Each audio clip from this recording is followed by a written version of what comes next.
Alright, Titans, welcome back. This is Mr. Wills, and we'll be going over section 2.7, which is multiplying and dividing expressions. That's section 2.7, multiplying and dividing expressions. Make sure you get that written at the top of your notes. If you look at the objectives, that's exactly what we're going to be doing. Multiplying, dividing expressions which contain variables.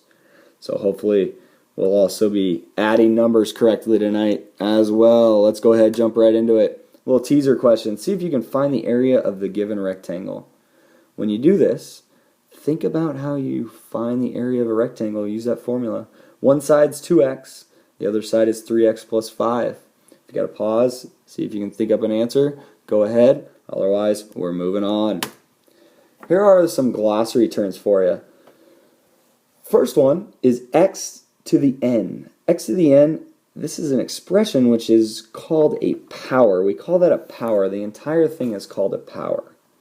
Just the x is called the base. So that's the base of our power. Just the bottom, the base is x. That's the base of our power. What it's raised to, the n, that's what we call the exponent.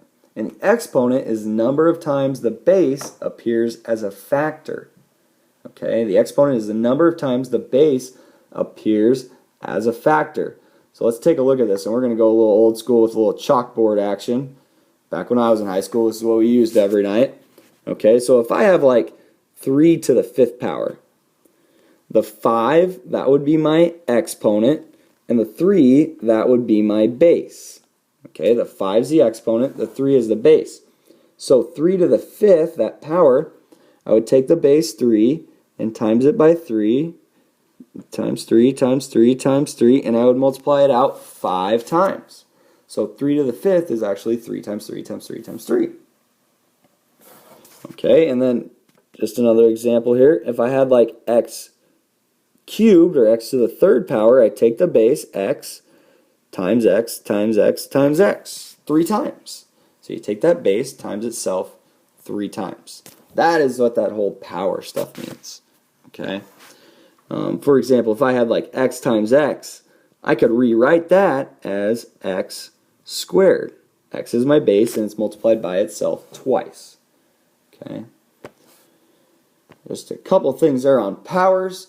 Let's go ahead and jump into some rules and properties for tonight. First rule is the dividing an expression. We're saying for all numbers a, b, and c, where c cannot be 0 because we can't divide by 0.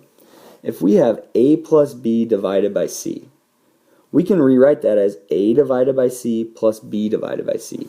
The key is that c, or the number on the bottom, has to go into everything on top. It's got to go into both the a and the b. Same thing if we have subtraction. The c's got to go into the a and the b. The only thing that changes is that sign in the middle, because it stays the same as what it was on the original. So for example here, if I had, let's say I have 6x plus 9 divided by 3, this 3 has to get divided into all of my terms up top. So I've got to take 6x divided by 3 plus 9 divided by 3. It's got to go into both of those, which gives me 6 divided by 3 is 2x, and 9 divided by 3 is 3. So my answer there would be 2x plus 3. So your key here is remembering that the bottom has to go into everything on top. How about multiplying? Well, multiplying, when we multiply, we're going to have to remember that distributive property. So on this first example here, we've got negative 3z times 2z plus 7. Well, I've got to remember that this negative 3z gets distributed to everything here. So first, negative 3z times 2z, and then negative 3z times 7. And we add them in the middle because that was our sign from up top. And negative 3z times 2z, negative 3 times 2 is negative 6, and then z squared, because we could think of that as like negative 6z times z. Well, we just said z times z, that's like z squared. Z is my base, multiplied by itself twice. Okay, and then on the next part, we have negative 3z times 7. Negative 3 times 7 is negative 21, and then z.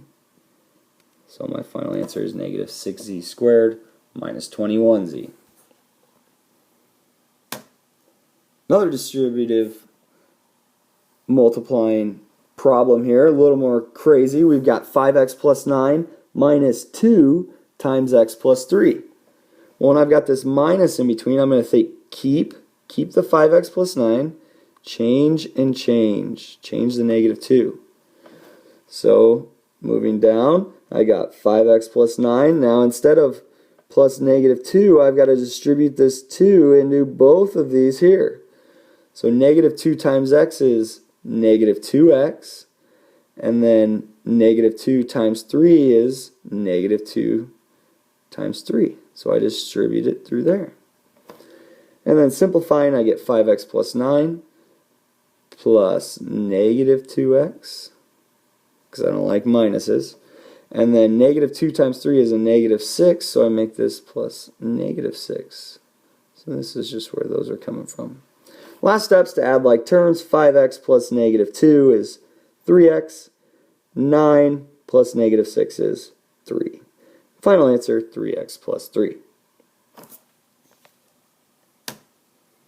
Alright, last skill, just kind of looking at that division again. If I have 12k squared plus 3k plus 27 divided by 3, my key is that 3 has to go to everything up top. So 12k squared divided by 3 plus 3k divided by 3 plus 27 divided by 3. And then I just simplify those. 12 divided by 3 is 4k squared. 3 divided by 3 is 1. So I can just leave that as k. And then 27 divided by 3 is 9. So I use that rule for dividing and then simplify. Okay, we've got 4 examples here to look at real quick. First one, 6x times 2x. 6x times 2x. Well, 6 times 2 is 12. And then what I think here, I would have like x times x. Well, we know that we can rewrite that as x squared. X is my base multiplied by itself twice. So 12x squared. Second one, 2x squared plus 2 times 4 minus x squared. Well, I can leave that 2x squared as just 2x squared. Then what do I have to do with the 2? I need to distribute it into here. So 2 times 4 is 8. And I'm going to make this a plus, a minus, keep change. And then 2 times negative x squared is a negative 2x squared. Final step, add my like terms. 2x squared minus 2x squared. Well, if I have 2 minus 2, that gives me 0, so there's no more x squared. So when there's no more, I don't have to write it. All I have left is the 8. So I'm left with 8 as my answer. Alright, last 2 examples here. 8x squared minus 10x times 2 minus 5x. First step here is to make this keep change plus a minus and plus a minus inside the parentheses. So I have 8x squared, and then I have negative 10x. I've got to distribute it into the parenthesis. So negative 10x times 2 is negative 20x, and negative 10x times negative 5 is 50x. Distribute it into everything. Add my like terms. 8x squared, oh, what did I mess up on? Negative 10x times negative 5x is 50x squared. So 8x squared plus 50x squared is 58x squared. And then plus negative 20x is my final answer. Just remember, x times x is x squared. And then the last example down here at the bottom. 30x minus 20 divided by negative 5. Make this a plus a minus 20. And then remember, the negative 5 needs to go into everything on top. So 30x divided by negative 5 plus negative 20 divided by negative 5. And we end up with 30 divided by negative 5, which is negative 6x. And negative 20 divided by negative 5 is positive 4. So negative 6x plus 4. No like terms there. That's my answer. All right, that is all the examples. If you got to pause, rewind, look at them again, feel free. Final thing, looking at the teaser, find the area of the given rectangle. Hopefully you know area is length times width, so we should have had 2x times 3x plus 5. Distribute that 2x in here, gives us 6x squared plus 10 as the final answer. All right, that's it for tonight, Titans. Enjoy your rest of the evening you have, and we will see you in class tomorrow, or you will see your math teacher that you have tomorrow in class.